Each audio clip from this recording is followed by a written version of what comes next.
Bonsoir tout le monde. J'avais le goût de faire une autre petite vidéo sur les dépendants affectifs dans le sens obsessionnel, parce que des fois, la personne qui rencontre devient une obsession.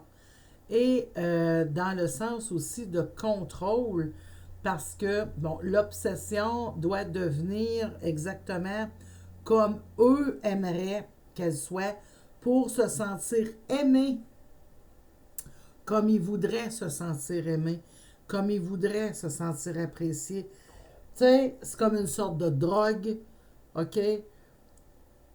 Quand tu rentres, là, c'est ça, dans quelque chose, ben c'est toxique, hein? Bon, là, on vous... Ah, ben là, c'est parce qu'il faut pas que ça aille de même, il faut qu'il change, parce que c'est pas bon pour lui, de toute façon, d'être comme ça. Parce qu'il n'y aura jamais une autre femme. C'est mieux pour lui de travailler sur lui-même puis changer. Bon, ça, c'est le genre de bout de phrase. Je parle pas de changement, des petits changements. Faut tout faire. Quand ça fait 45 ans que tu es en couple, tu en as fait des petits changements, puis tu as travaillé sur des affaires, puis il y a eu des discussions, puis des communications, puis il y a eu des petites chicanes des fois sur le bord du bois. Puis il s'est passé des affaires. Ça, c'est des hauts, des bas, puis tu sais, il s'est passé des choses. C'est certain.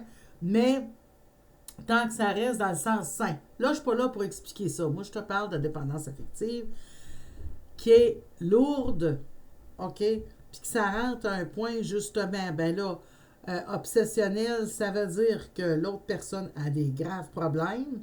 Mais bon, là, je suis un sauveur, moi. Je suis comme une sorte de sauveur. Puis là, ben, tu sais, je vais essayer de l'aider. Ah, mais c'est parce que moi, j'ai beaucoup le sens du pardon. Ou, en tout cas, j'ai toutes sortes J'entends ça en français et en anglais. OK? Mais entre-temps, ce qui est important, ça l'amène une relation chaotique. Ça se laisse, ça se reprend, ça chicane, ça se parle fort au téléphone, il part vite avec la voiture, claque la porte. Il y a toutes sortes de situations. Oups, on peut être un bout de temps que c'est tranquille, il y a une accalmie. Ah, c'est merveilleux. Mais entre-temps, là, si vous avez des enfants, là, pensez-y donc. OK?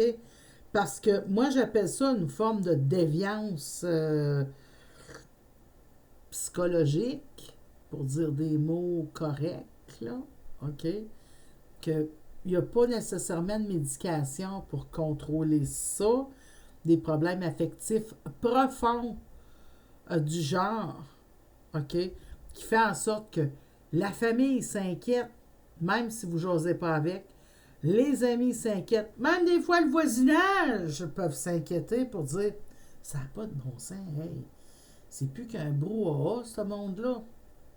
Je parle pas, c'est pas nécessaire d'avoir des guerres à toutes les minutes, mais ça amène souvent, c'est en source de conflit. Ce qu'on voit, c'est que les enfants, leur comportement change à l'école et qui se retrouve à avoir de la médication? Les enfants. Puis qui se retrouve des fois à être obligé d'aller vivre dans une famille d'accueil ou les enfants. Parce que le parent était déterminé à essayer de régler ses gugus avec la personne problématique, mais hey, avant d'essayer de rendre quelqu'un d'autre, il faut que c'est correct, puis il faut qu'il change. Commence donc par travailler sur ta façon de parler, petite maladie mentale, tu sais, puis l'équilibrer un peu. Puis regarder dans ta cour, ajuste-toi. C'est raide un peu ce que je dis, là, mais c'est ça. Donc, je l'ai fait sortir. Sur ce, je vous dis à la prochaine.